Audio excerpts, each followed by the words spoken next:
Okay, so hello everyone, and a special hello to Keith, enjoying the weather in Spain. So hello, Keith. Um, Now today is the 1st of October, and I'm David Stanley, and this is the 7th week, 3rd year of the spiritual journey. And a big hello to America and David Weiss, who is not a member of the MacLeod clan. Yes. Okay. Yeah, I heard you talk about Dennis. Yes. In fact, he's a unicorn magically working on the flat Earth theory reality. Yes. As an Okay. introduction, yes. As an introduction, I'd like to also introduce and plug my book. Yes. Now here it is. Olympic Fever. Now, this is a children's book. It's about animals on the farm. Yes, animals on the farm who engage in a race. Now, it's not a flat Earth book, but surprisingly, it was written in 2012 when the flat Earth movement, let's say, started to surge and grow. Yes, 2012. And well, quite surprisingly, yes, it's, I mean, up here you can see there's a crow. Yes. Now it's called Olympic Fever, and as you might know, Greece, ancient Greece, was considered the world to be flat Earth. Yes. That's the story they tell us. That's the story they tell us. Now, okay, so we have Crow up here, and we have, well, this reminds me that you can't always stay deep in the rabbit hole. Yes, you have to come up to breathe spiritually sometime or another. Yes. Good advice. Yeah. So in the book, you will find encoded, yes, yes, encoded Crow 777. Now, Crow 777, I learned from this man, David Weiss, is a very special radio program or podcast. And I've looked into some of his work. And what he says, I looked at one of his videos from 2019, and that's when the spiritual journey, I put that online. Yes, I've actually got 40 years experience in this, but that's another story. So he said that we should look at science through the lens of natural elemental history, yes, or natural elemental research. And that is exactly what the spiritual journey does. Yes, it's about elementals. Yes, and this story, yes, is a fairy story. Yes, but it's a good fairy story rather than the fairy story that we're getting at the moment. Yes. So that's the plug on my book. So basically, like I said, this is week 7, and I was talking to a troll. Yes, because I'm now getting a lot of trolls. Yes, I was talking to a troll, and I told him, why doesn't he make 7 globe Earth videos? You know, if he believes in it so much, why doesn't he make 7 globe Earth videos? And of course, that reflects on me, and I thought, well, that means I've got to make 7 flat Earth videos. Yes, which is what I'm doing, and this is the 7th one. And so very special because we've got the top man, yes, or one of the top men, let's say. Most outspoken, we'll say. The magical unicorn. That's what That's no comic announcement, but I would say that you are one of the most informed people about flat Earth on this flat plane. Let me correct you there. I'm not the most informed. I'm the most outspoken. I'm the one that does it the most. There are plenty of people that know far more than me. It's a combination of work. We all share information. I just happen to be the spokesman, right? I've made myself the spokesman. I'm not officially the spokesman. I'm just the guy out there talking to everybody, passing the information to new ears. So you may think, oh, I'm the top guy. I'm the guy with the biggest mouth. That's it. Right. Right. And well, the biggest research, one of the biggest researchers, anyway. You are a flat Earth scientist, a flat Earth natural scientist. Flat Earthers love science. We don't like scientism because saying the word science or doing math, that's not science, right? We like actually testing, testable, repeatable, observable, measurable, touchable experiments. And all of them show us that the Earth is stationary and a level field. Hills and valleys, ups and downs, but we're on a level plane. Yes. Your video, the sunset that fades out, caught me. Yes. Yeah, that's a good one. And since then, I've been filming sunsets galore. Yes. And so a quick question about sunsets. Why do we get red sunsets sometimes? Any idea? Well, it's the frequency of the light and the amount of atmosphere that it's going through and the gases that it's exciting. But think about this. When the sun's over your head, it's kind of white and bright and it's not red. But then when it goes away, it's red. The whole sky turns red when it's on the horizon. But think about somebody that is over there underneath the sun. Are they looking up and seeing a red sky? No, they're seeing a different frequency because the light is closer to them.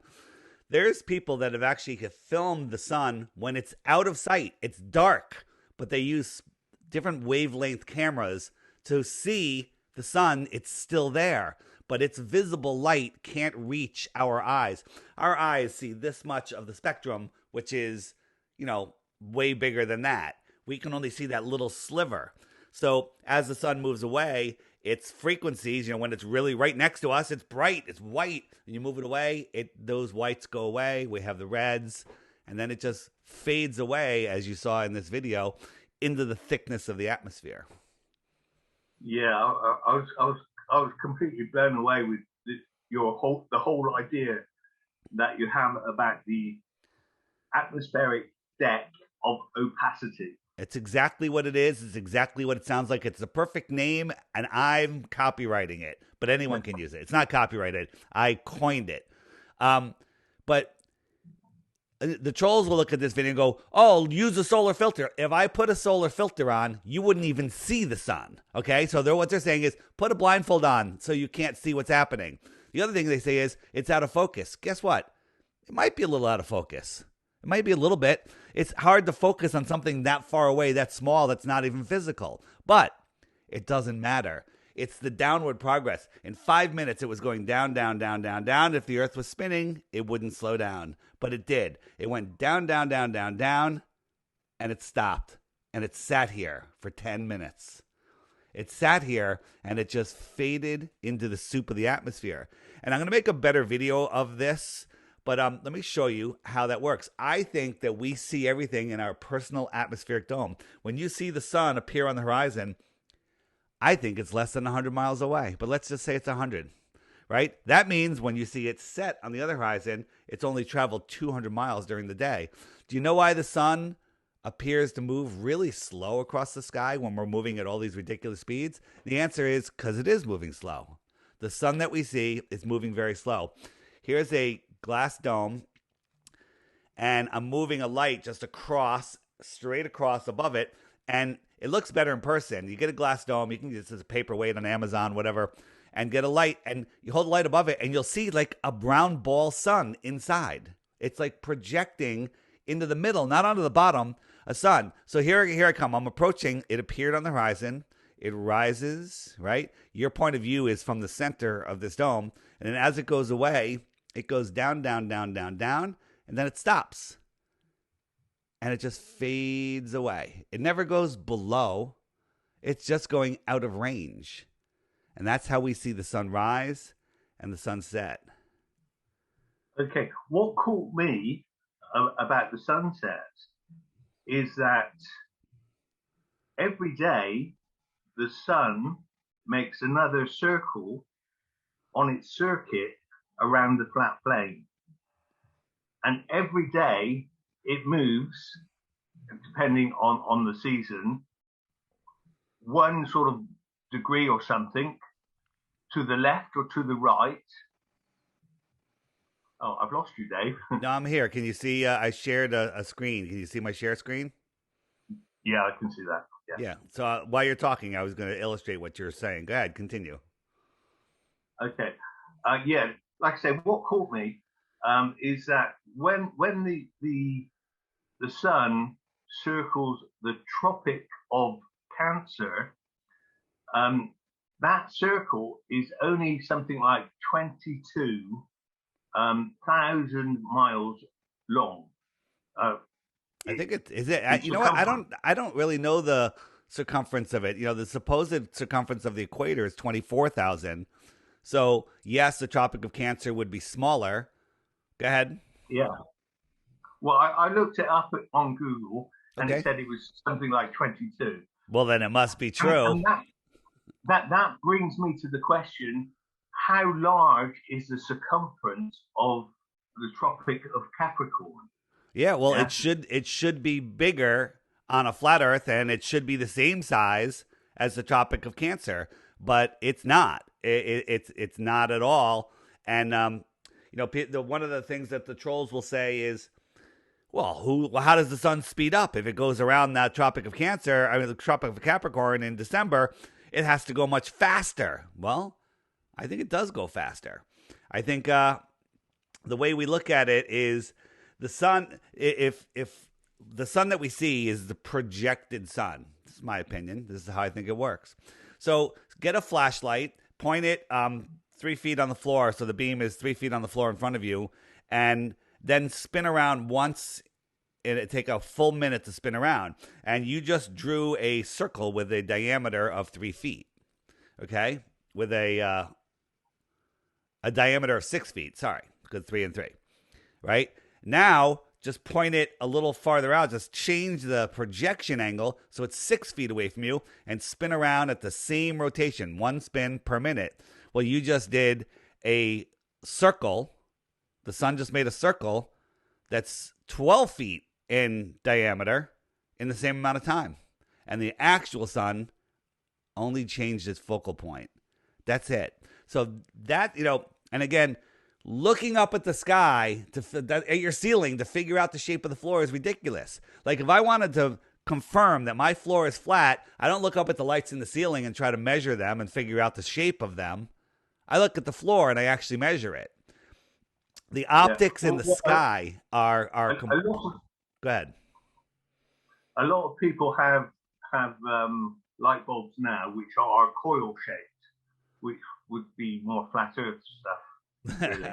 Well, those coil shaped bulbs are really bad. You shouldn't have those. Right. Okay. Yeah.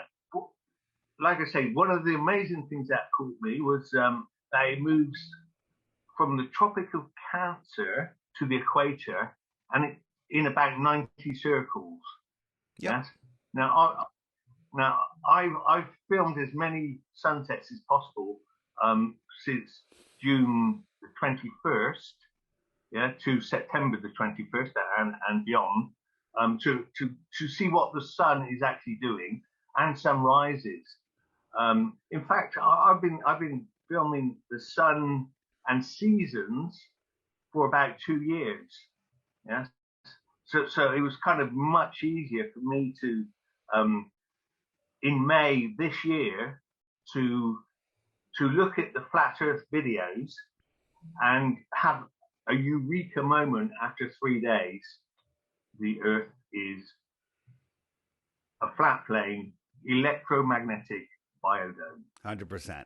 So here's the thing. People say, well, how can you, the sun doesn't look like it's going faster. Well, that's because people in the South, people in the North, we all see our sun on our personal atmospheric dome of vision. That's what I call it. And so in the South, you're seeing the same thing, but the sun is going faster. So when it gets down to that point where that light hits the bottom of the dome where I showed you on that glass dome, it's moving away faster. So here, I'm in the Northeast in the United States. I live in the Arctic region inside of the Tropic of Cancer. When the sun sets in June, it's still light for another 2 hours. Okay? So now at an equal latitude south, so you would be south of the Tropic of Capricorn, right? Yeah. An equal latitude south, places like South Africa, 6 months later in December, when the sun sets there, it should be light for another 2 hours. But it's not. 5 minutes after sunset, it's pitch black. You can't see your hand in front of your face. 5 minutes. How is that possible on a globe? The answer is it's impossible. Right. Okay. Well, what I worked out, because I was trying to work out the speed that the sun takes and how it changes, is I worked out from the equator being a circle of 1,864 miles, roughly. I worked out the speed of the sun to get around that circle in 24 hours would be 1,048 miles an hour. That's about right. Right. So therefore, from that, if you know the size of the circumference of the Tropic of Cancer, you can work out the speed. And if you know the size of the Tropic of Capricorn, you can work out the speed. Yeah, but you don't know the sizes of them. Now you can, because there's a lot of land in the north and flights and times, you can kind of figure out the Tropic of Cancer. But the Tropic of Capricorn is a whole nother thing. So the trolls again will come out with flights. Like, hey, when you go from but wouldn't it be possible to calculate it by looking at the Gleason? Yeah, you can, and I believe that the Gleason's map is the most accurate map that we have. The problem is they'll tell you, hey, when a flight goes from Santiago to Australia, you couldn't make it. It's too far because on a flat Earth it's really far apart. But what's funny is these are both southern locations. You should be able to get to them, Santiago to Australia to Perth, right across the bottom of the ball. Maybe just go around Antarctica if you don't want to fly and disturb the penguins. Okay? So that's where you go, but they don't do that. They go all the way up into the northern hemisphere, across and down. Many southern flights to distant southern locations all travel across the equator to the north. Never, ever do two northern origins and destinations ever cross the equator. Ever. So let's just look at a couple of flight routes besides this, right? This is ridiculous. This only makes sense on a flat Earth where it's pretty much a straight line. Okay? Well, I had somebody tell me that they took a flight or something similar to that straight across to Australia. Yeah, well, so that we did. So here's one. Max Egan, who was very anti-flat Earth. Now he knows that there's a lie and he's on to other things. So he said, hey, I'm taking this direct flight, because a lot of flat earthers didn't even believe the flight existed because it is fairly new. I'm not sure when it started. Maybe it was 5 years ago, maybe a little longer. there was no direct flight, but then all of a sudden they came out with a new airplane that only a certain couple, like a small handful of military pilots could fly. The plane, we did research on it. Can't find the research anymore. It has 7 layers of heat resistant paint. Why does this plane need 7 layers of heat resistant paint? Maybe it's going a little faster than planes since the 1960s and 70s, right? What's so crazy about that idea? The other thing is, it flies at like 40, 45,000 feet where there's 200 to 300 mile an hour circular winds that they can take advantage of. The plane only needs to go maybe 600, 650 miles an hour, catch a 200 mile an hour tailwind, and these destination times make perfect sense. But here's the thing. Max did it from Santiago, head him back to Perth, and you should be going south, southwest, and then a little a little more west, and then you should be going to Australia. But that's not what happened. He took compass readings, and he had readings of northwest, then west, and then southwest, and then south. And we plotted them out on a flat Earth map. His compass readings show this route. Well, this is the exact route that they take, right? And you can only go west for a split second. West is not a straight line. You can't point west. When you point west, you're pointing south. When you point east, you're pointing south. When you point south, you're pointing south. And when you point north, you are pointing north. But if you keep going north, you'll be going south. All straight lines are south. Okay.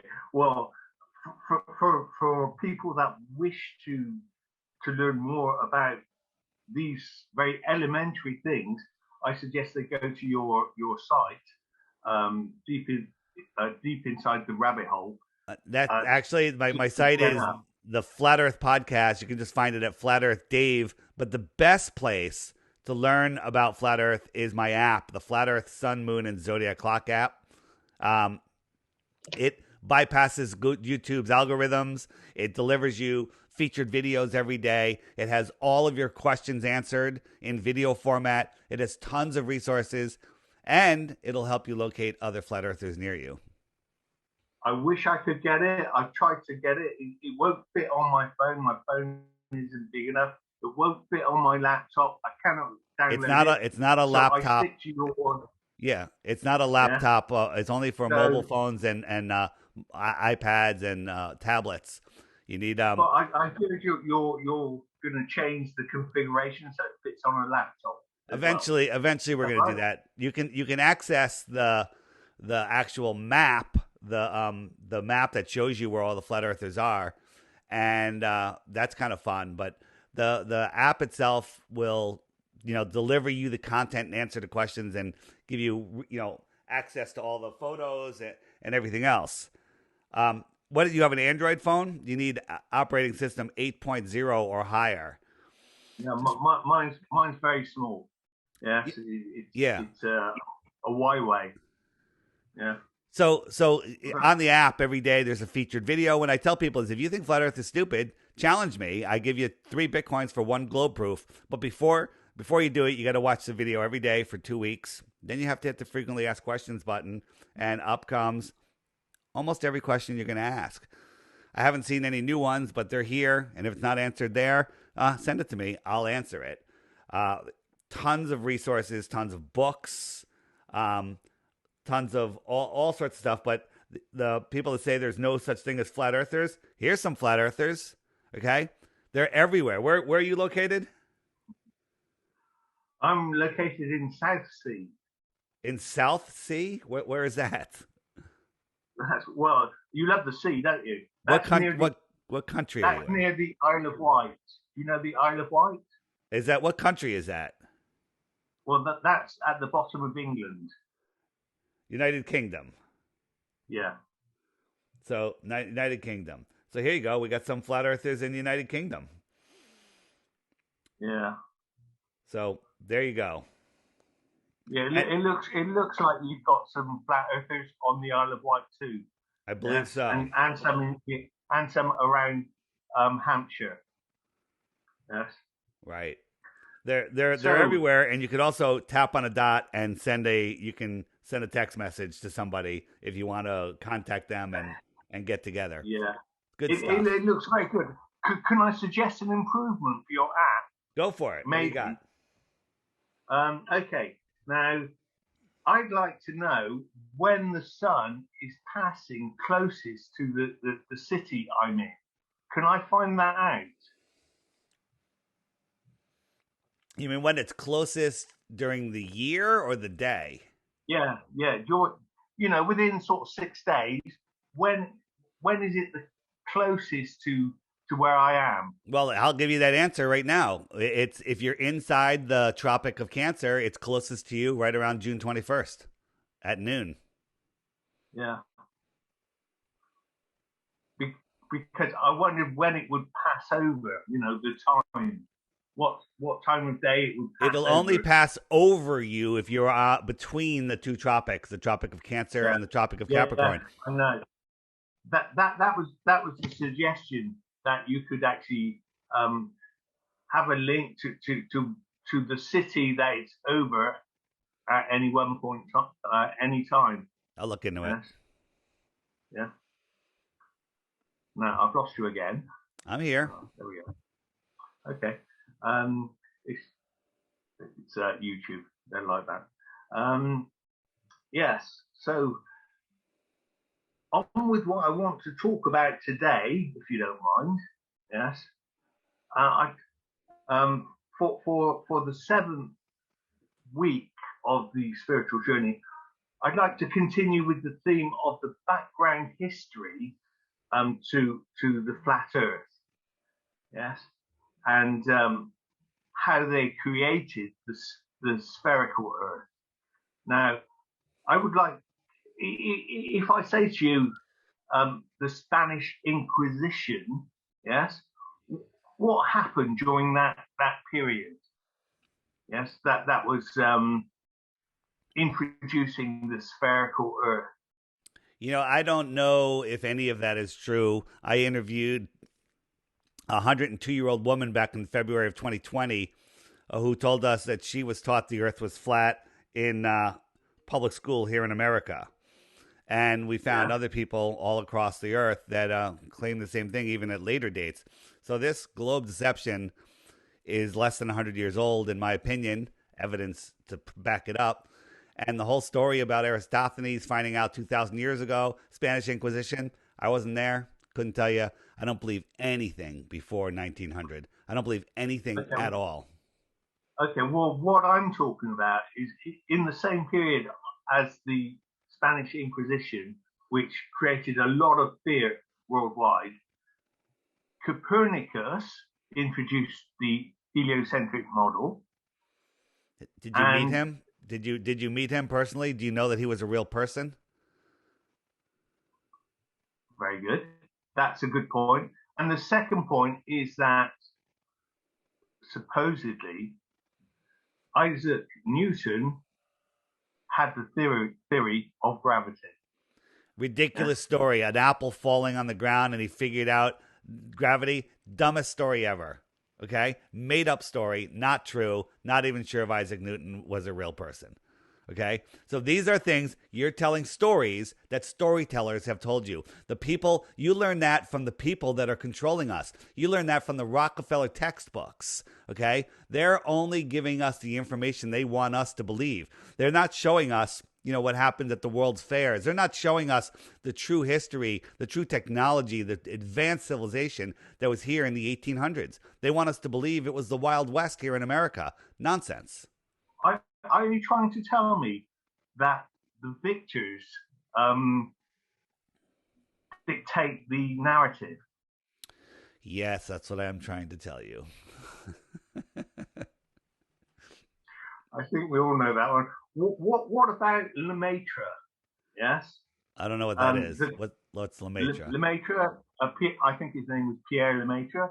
He was working for the church, Catholic Church, or the same church where a priest came up with the idea of the globe. I think a priest came up with the whole heliocentric system. It's No, all. the Big Bang. The Big Bang. Oh, he came up with the Big Bang, right? He wasn't even a scientist. He came up with the Big Bang, Yeah, and that's the guy. that's science. You know, that's That's Lemaitre. pseudoscience. Well, the interesting thing about Lemaitre is he was an officer in the First World War, and he was an artillery officer, so he would obviously watch a lot of explosions. Yes, and so after, and he was an astrologer, I believe,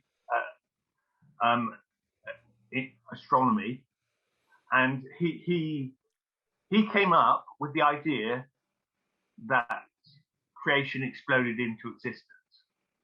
Yes. So Cool story. It was. Have you got any sunglasses? Cool story, bro. There you go. Okay. Well, yes, that's really what I wanted to talk about, the Spanish Inquisition. Yeah, because during that period there was a lot of fear, and as far as I know, the agenda started way back. Yes, 1,000 years ago, even. Really? Do you have any video proof of that? Do you know anybody from that time? Here's the thing.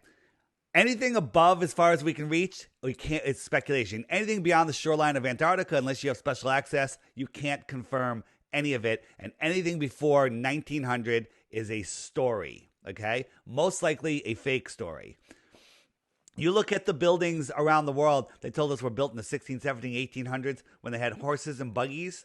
We couldn't build those buildings today, right? So all of our history, this world was so different that even us truth seekers have a hard time imagining what it actually was. So it's all nonsense, all of it. So if you're a history major, you have wasted all your money. If you're an astronomy major, you are basically studying cartoons. Okay, it's amazing. Hang on, I studied history in school, and my thoughts about it was, this is pointless.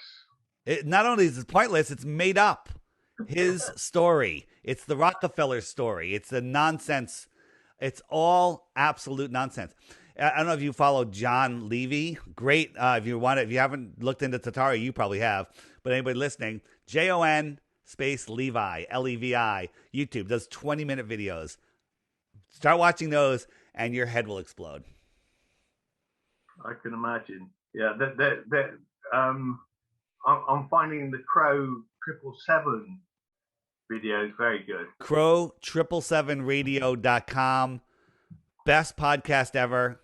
And I see that. And you got the rabbit from deep inside the rabbit hole in there, too. So there's Crow and me on your book from 2012. Yeah. 2012, right? That's right. And now here we are talking. Just for those of you that don't know about Crow 777 Radio, subscribe, download all 350 of his past episodes or however many there are, and listen to them. It's better than any college education. It'll cost you $5 a month. Okay. Well, just let me say about this book that it's bilingual. It's written in English at the top or French. I can't see. I need my glasses. Yeah. English at the top and French at the bottom. Every page has got a design. Yes. Here we go. He's off to his rabbit hole.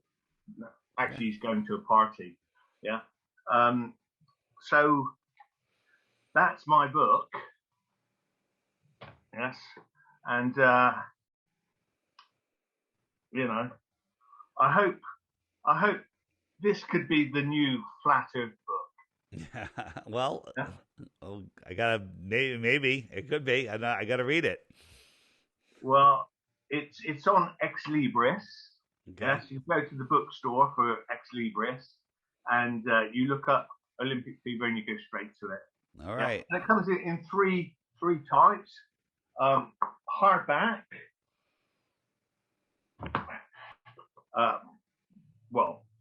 souple, or paperback, I suppose you'd call it. Yeah. And there's also an ebook. So Very good. so you got the three types. But the thing is that this book is, like I say, bilingual. I'm actually trilingual. Um, just let me ask you, Dave, do you have a degree? I have a degree in life. I also have a BS bullshit degree from college where I was indoctrinated to believe a bunch of nonsense.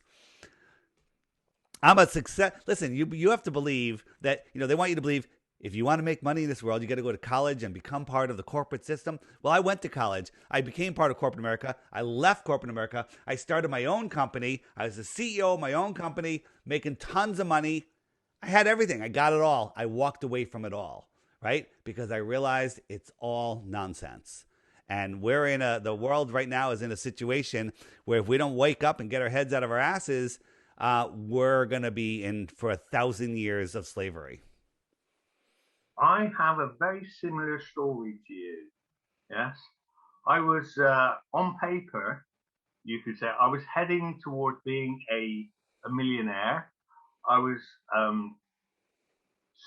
well, you call it a CEO. I was chairman of a new company. And at that moment, when everything seemed to be going well, I looked at it and I asked myself if that was what I wanted out of life. And I said to myself, no, this isn't what I want. What I want is the spiritual adventure. Yes. I want I'm my right life there. to Very be similar. spiritual. Yeah. Yes. And that is what I said. And I said, I lit a match and I said, well, I can burn all these papers. Unfortunately, the match went out, but symbolically, I burned everything. Yes. And I walked away from it really and became a English language teacher for foreigners. There you go. That's good. I'm a bilingual illiterate. I can't read or write in two different languages. Yeah. Well, the college says I can speak three languages, so um, but I have a very strong what we call a bullshit-ometer. Yes, Okay. yes. Well, It's for reading bullshit that comes up your way.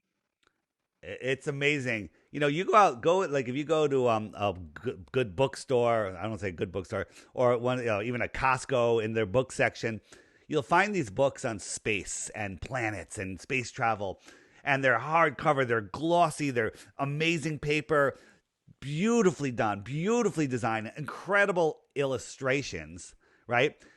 And I was in the printing business for 20 years. I was in the commercial printing business, so I know how much these things cost.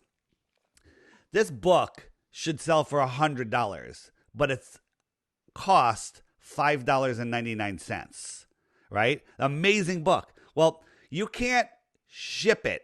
You can't box it and ship it for that cost, almost. But they've designed it, they've printed it, they've bound it, they've shipped it, and they get it to Costco, and Costco's selling it for $5.99. Why is that? Because it's indoctrination. It's indoctrination. What do you got there? Well, my book's got wonderful illustrations as well. That's all I wanted to say. Yeah, well, they're showing us planets and stuff, and people think that these are photos, but they're illustrations. So again, it's the same thing they do for schools. Schools are purposely underfunded, right? They have to have a bake sale to buy supplies. When the military, they get millions and millions and millions and millions of dollars. NASA, $64 million every single day, but books. Schools are just way underfunded. And so when the textbooks come out, the Rockefellers offer, hey, we got these textbooks. You can have them for, $4 a piece, right? Meanwhile, they cost $30 a piece to make or whatever. So therefore, anybody that comes up with an alternative textbook they want to sell to schools can't do it. Even if, if someone comes up with a textbook and say, you know what, I can make this for $20 and I'll sell it for free and I won't even charge them for shipping. The school's like, no, we can get that for $4. And that's how they control the information. No one can afford to give better information for less money. Now, that's kind of changing with the internet and stuff because people can get access to stuff, but schools are required to follow these curriculums and teach these kids this nonsense. Okay. Yeah. Well, going on from that, you see here that there's a star. Yes. Yeah. It's actually a nine-pointed star. Yeah. Um, so I get to play with three triangles.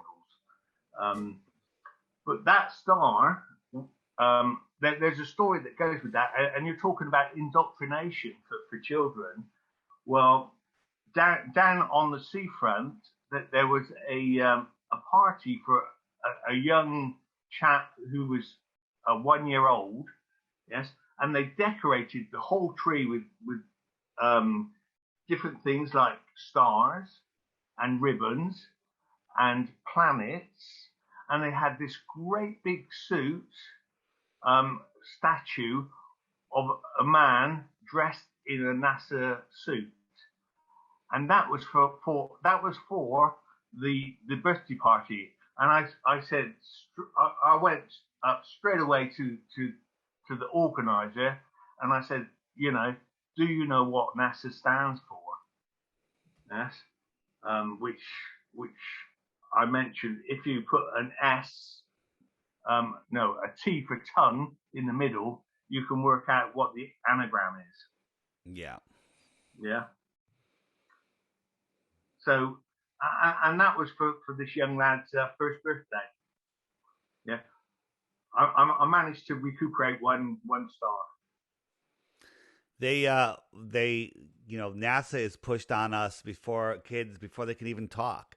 I mean, look at the children's shows. Sesame Street had astronauts on. Walt Disney had astronauts on. Had Werner von Braun, right?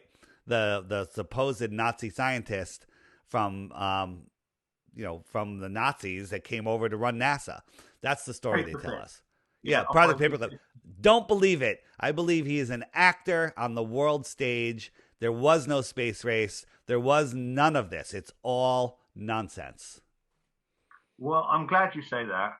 Now, coming back to my book and coming back to Crow, yes, a funny thing happened to me now yesterday when I was walking. I just finished my morning exercises, which I do occasionally, yes, and I was walking across the field, and suddenly I saw these great big black wings and these claws, and this crow came down behind me and touched me on the neck. And I thought it was somebody pushing me, but I could see the wings and everything behind me. Yes. And I thought, whoa, is that a sign? Interesting. Yeah, that's the first time that's ever happened to me. I don't know. I don't know. It's unusual to be touched by a crow. That is unusual. Crows are very smart. Yeah. Yeah, that's basically. Is there something else you want to say, David? I mean, we can go over. I mean, you already know the Earth is flat. I don't know about your listeners. One thing I didn't cover before is when I was talking about the southern plane flights. You know, from like Santiago to Perth, it goes into the north. Why don't planes cross the southern cross the equator when they're going from locations in the north? Here's a southern location. Why doesn't it stop in Africa? Why does it go all the way up here? And the answer is because on a flat Earth, you have to cross the equator, which is right about here. Cross the equator to go. This is the straightest line. You look at this one, right? Emergency landing in Seattle. Why is that? That's because Seattle's right there. But again, pretty much a northern location to a northern location doesn't cross the equator. Another one, Dallas to Beijing, emergency landing in Calgary. Far, far, far out of the way. Calgary's right on the straight line. Again, in the north, it's always a straight line, right? You want to go from Santiago to Western Australia, you got to cross the entire north, right? So these flight routes 100% prove that we live on a flat Earth. Again, emergency stop in Moscow, which is up here. Moscow's right on the straight line. Tons of emergency landings that happen. There's 16 of them in this book. You can get it free online. There's a PDF or lulu.com, or it's in the app. And it's a great coffee table I book. use Lulu. Yeah, I use Lulu as well. Yeah. Olympic Fever is on Lulu as well. Yeah, Yeah, the good first good model. stuff. And I highly recommend people get these books because who knows how long stuff is going to remain online in their cloud system. Yeah. Okay, so David, could you tell us a bit about your history? But I just want one specific thing from you. Yeah, can you tell us how your first date went? My first day on Earth? No, your first date. My first date. Yeah, with a girl. Yeah. How about my first date with the girl that I'm with now? Well, if you insist. No, I don't have, I mean, I don't insist on anything. My first date, I don't know, awkward, nervous, klutzy, dope. I don't know. I was a complete, I was a dweeb. How's that? That now you figure out how it went. Oh, so it went great because you married Well, the that's lady. not the one I'm with now. I would say it almost went the same as my first date, but it turned out good in the end. Great. Actually, I was very smooth, if you must know. Um, my first date, you see, my first date was when I thought went pretty well because I followed the girl home and she didn't see me, But you called the or I thought cops. she did. I thought she didn't see me. Yes, Yeah. but a short time later, I received a letter from her. How she got my address and everything, I don't know. And she just told me how much she was in love with me and everything. Um, and so she invited me round to her place, and I thought, well, this is it, this is love. And so I gave her a big kiss on the mouth. That was my big mistake. Yeah, she just slapped me so hard. Yeah. That could only happen on a flat Earth, by the way, because if you're on a ball Earth, we'd all be dead. So there you go. That's another proof of flat Earth. Yeah, it sucks. Yeah, All right. yeah, I get what you mean. Yeah. All right. Any Anything other else? questions? You want to wrap it up, or you got more? Oh, Any? yeah, I've got a few more Go. questions. Sure. Okay. Um, so how now I kind of figure out that the Earth is about 65 miles up and about 2.5 miles wide. The what? The Yeah. Earth? Wait, what's No, 60? no, the sun. The sun, 65 miles up? No, I have Yeah. no way to prove that. I think the sun that we see is less than 10 miles away. Can't prove it. Here's the thing. Well, It's a reflection. So as you go up, it goes up to a point to where when you get at a certain height, when you get at a certain height, the sun kind of is there. When we send a balloon up to 120,000 feet, it's kind of right there. I think 120,000 feet is like 20 miles or something. that looks Okay. very close. It looks very level with the friggin', this is as high as it gets. But think about this.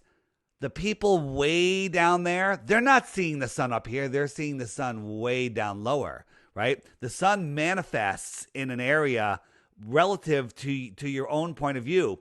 So this is taken from a beach in Florida, right? Does that sun look as high as the sun that we just saw from 120,000 feet? No, it's right there within the clouds. This is impossible. It looks Okay? like a crystal ball. It looks like it's right there being held in the angelic clouds. Clouds are not what they tell us, by the way. Okay? It's right there. This is impossible. So saying it's 65 miles up, a normal heliocentrist would go, oh, that guy's completely retarded. 65 miles up. It's 93 million miles away. I look at you and go, I think you're way off by maybe 60 miles. I think it's like 5 miles away. Well, according to a video, the dome at one certain point is 73 miles high. 73 miles high. Video, yeah.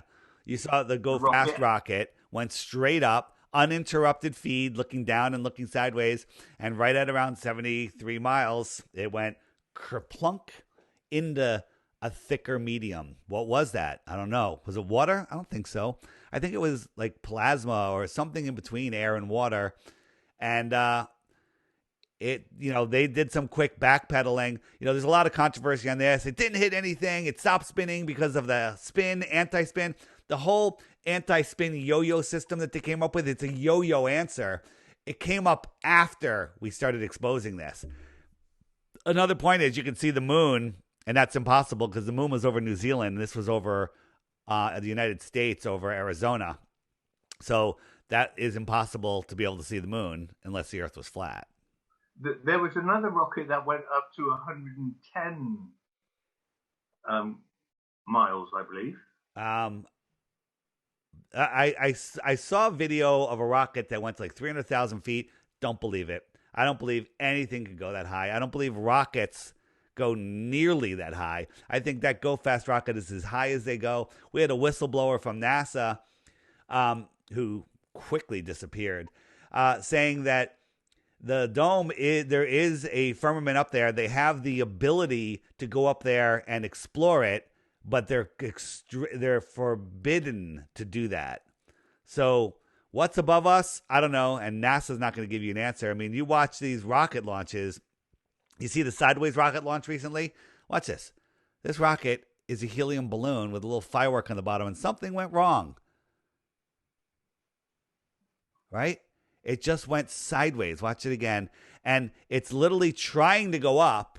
It has a little bit of assisted boost on it, but it's mostly helium. And then when they're looking for it in the distance, where is it? Where it should be shooting up. Oh, look. Here it is. It's just floating away. Okay? All rocket launches are nonsense. Yeah. It reminds me of a deranged firework. Yeah. And then and then they just show you this, and then they cut away, and no one says anything. It's just nonsense. Other times, there's no smoke at all coming out of the rocket, just smoke coming out of the ground. And then watch, there's no smoke. Look how clean this is. Look, there's no smoke. There's just, where's all that thrust? It should be obliterating all of this. This is what I call the 2-pack rocket. It's a hologram. It's not real. This is 100% a hologram. We've actually caught NASA with their hologram projection cameras, their lenses on their lawn, but something went wrong with the hologram. Something went wrong, and half the rocket disappears. Okay. Well, but do you have any videos of rockets taking a swim? Going up and arcing into they all I should add that should put a compilation. They all arc up and curve away, but it's complete and total nonsense. You look up the launch of the space shuttle. This is all just a movie. Look how close they are, and then they show you this close picture here. This is a helium balloon. Just remember this. It's a Macy's Day Parade balloon, right? Then they show you these people. They're all looking. And then they cut over. These people are so far away they can't even see it. Okay? They're like 10 miles away or farther. Then they show you this. These guys are not there. They're in Alaska in a studio.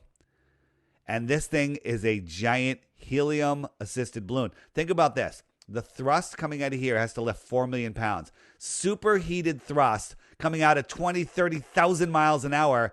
And look at the fence. Nothing. This fence, you ever see what a tornado would do to a fence like that? It would tie it in knots. 300 mile an hour room temperature winds.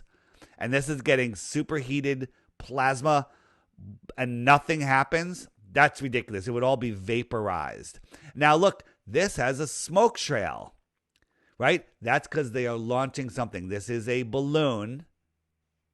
This is a light show sending out smoke. And if you watch, it leaves this long trail. Now, any one thing that leaves a trail like this, you watch it, all of a sudden the trail will stop.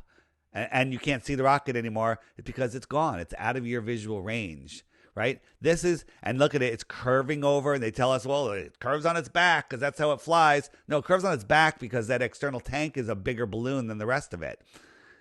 And then this is very important. When if you just Google space shuttle launch, you'll find this video. It's the number one video they want you to find. When these external solid rocket boosters let go, one, they should fly off, but they have these explosive bolts that go. So when you're watching it, you can hear it at the exact same time as you see it.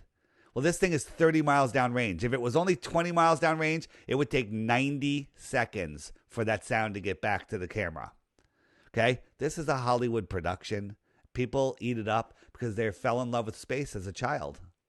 But don't you think that rockets like that would hit the satellites? They're not going up that high. They're barely going higher than the clouds. They're just going out of sight, and then they're crashed in the Bermuda Triangle where there's no boats. Isn't that about as high as the satellites go? No, they say the satellites will go much higher. I think there are things that, these rockets that we see are maybe going, I don't know, 30,000, 40,000 feet. Not even that high. They're not even going as high as airplanes, in my opinion, right? They're just going out of range. You can't see it. This thing is falling back to Earth. It's going to burn up before it gets to those clouds. And it's being filmed by the people in the shuttle that are accelerating over 17,000 miles an hour into space. Somehow, they're going up. This is falling down, but they can keep it in perfect focus. Give me a break. Okay. So how high do these satellites go? What satellites? You mean these satellites? Balloons. Yeah, the Sata balloons. Yeah, maybe 100,000 feet, somewhere around there.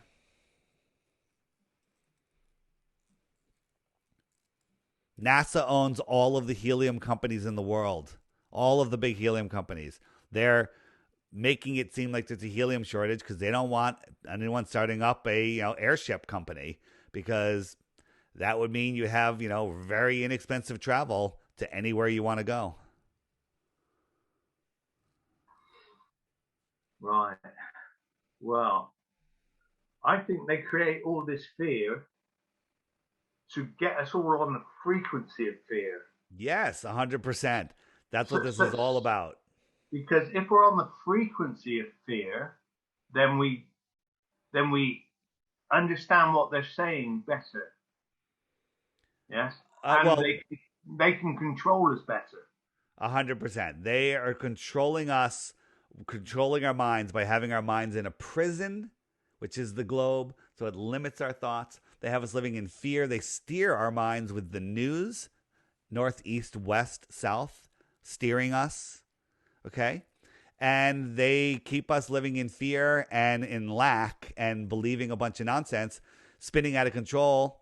You can't really make proper life, I don't want to say decisions, but life manifestation requests when you're lost in fear, spinning out of control. Yeah. Okay. Onto the question of the moon. Yes? Yeah. Now, is the moon really made of cheese? Yes, 100%. Yes? Blue cheese. Blue cheese. You've seen the blue moon? Yes. Yeah. All right. Okay. So you don't know exactly what it's made of? I don't know if it's made of anything or what shape it is, right? You can't, unless you can touch it and measure it, you don't know what shape it is. And I don't care what shape it is. It looks kind of spherical to me, but that doesn't mean that my ground, as I said before, the lights in my ceiling don't dictate the shape of my floor. The pool balls on the pool table don't dictate the shape of the table, nor does anything I see in the sky dictate the shape of the earth that I am standing on that is testably, measurably, scientifically, provably flat. Yeah, I watched a video by Crow 777, and he reckons that the moon is an illusion hiding something behind it. Yes, so a hologram hiding something behind it. Very possible. Yeah. So I believe that the moon and the sun are being projected, and that's why when there's a new moon, which means no light on the moon, the source of the moon, there's nothing to project. The sun, we always see the sun because it never has phases and it's always lit up. When there's a new moon, nobody has ever seen it for like 40 or 60 hours, something like that. They've never filmed it from the space station, from a satellite, from infrared lenses, even during a complete total eclipse where the moon is blocking out the sun 100%. Well, we should be able to see the moon. It should be lit up. The earth shine should light up the moon brighter than the moonshine lights up the earth. And no one's ever seen the moon. No one's ever seen it during an eclipse. Now, Crow will say, and many people will say, that the moon has nothing to do with the eclipse. I think the moon does have something to do with the eclipse, but it's not the moon that we see. It's the source moon. All right? Could be totally wrong. But one thing we all can agree on is it's not a rock blocking out the sun. The idea that the sun 400 times bigger and 400 times farther than the moon makes them the same size, and that they would eclipse each other every year, and those eclipses repeat every 18 years, that's ridiculous. That's absolutely nonsensical. So what do you think about the black sun idea? Yeah, I love it. I mean, I put a video on the app called, there was a Freemason that basically drew some illustrations showing how the black sun under the earth is projecting it. Also, Ewarrenon, if you've seen What on Earth Happened and the lost history of flat earth, those videos are mind-blowing. It's stuff that's above what I'm able to fully understand, but it makes a hell of a lot of sense. And for those of you listening, on my app, on the web page, there's a link to the Ewarrenon stuff. I highly recommend you watch it. When somebody sent me the Lost History of Flat Earth, I'm like, 5 hours. I'm not watching that. I don't have time for that. But then one night at 11 p.m., I was doing some stuff. I was like, I need something to listen to while I'm doing this. I was like, let me put on this thing that people keep sending me. 4 a.m. later, I'm still awake, and my mind is absolutely blown. I've watched it 3 times since then.